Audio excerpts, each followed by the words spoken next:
उत्तर प्रदेश में चुनाव के मैदान जंग से पहले सियासी तस्वीर तैयार होने लगी है। योगी सरकार के खिलाफ यूं तो कांग्रेस, बसपा से लेकर कई स्थानीय पार्टियां हैं, लेकिन अखिलेश यादव सबसे कड़ी चुनौती पेश करते दिखाई दे रहे हैं। लिहाजा भाजपा का किला ढहाने के लिए सियासी गोटियां फिक्स की जा रही है।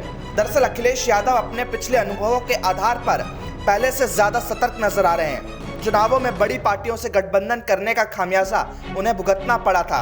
लिहाजा इस बार अखिलेश यादव ने छोटे दलों के साथ आगे आने का फैसला किया है।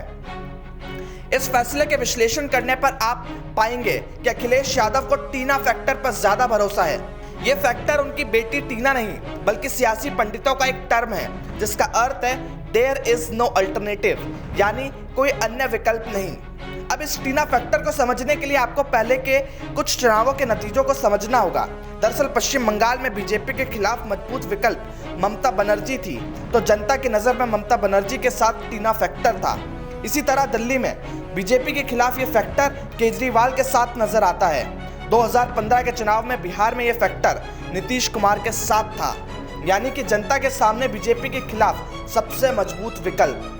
अखिलेश यादव मानते हैं कि योगी आदित्यनाथ के खिलाफ जनता के सामने वही सबसे मजबूत विकल्प है। इसी आधार पर वो अपने आप को और मजबूत करने के लिए छोटे दलों के साथ ले रहे हैं। इस कवायद में अब तक उनके पास 2 दल जुड़ चुके हैं। पिछले चुनावों तक राष्ट्रीय लोक दल यानी आरएलडी उनके साथ थी, लेकिन आगामी विधानसभा चुनावों के लिए जयंत चौधरी की तरफ से कोई संकेत नहीं दिए गए हैं। इस बात से इनकार नहीं किया जा सकता कि किसान आंदोलन के चलते उत्तर प्रदेश के चुनावों में किसान अहम भूमिका निभाएंगे।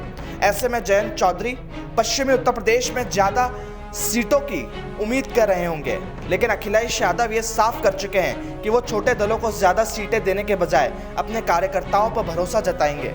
अब वो जिस छोटे दलों से चर्चा कर रहे हैं वो अखिलेश यादव की उम्मीद से ज्यादा सीटें मांग रहे हैं। पिछले दिनों उनकी मुलाकात सोहेल देव भारतीय समाज पार्टी के नेता ओम प्रकाश राजभर के साथ हुई थी, लेकिन उनकी अत्यधिक सीटों की मांग की वजह से वो तुरंत कोई फैसला नहीं ले सके। इधर सज्जाद नोमानी ने भी अखिलेश से सीटें मांगी हैं, उससे वो सहमत नहीं है।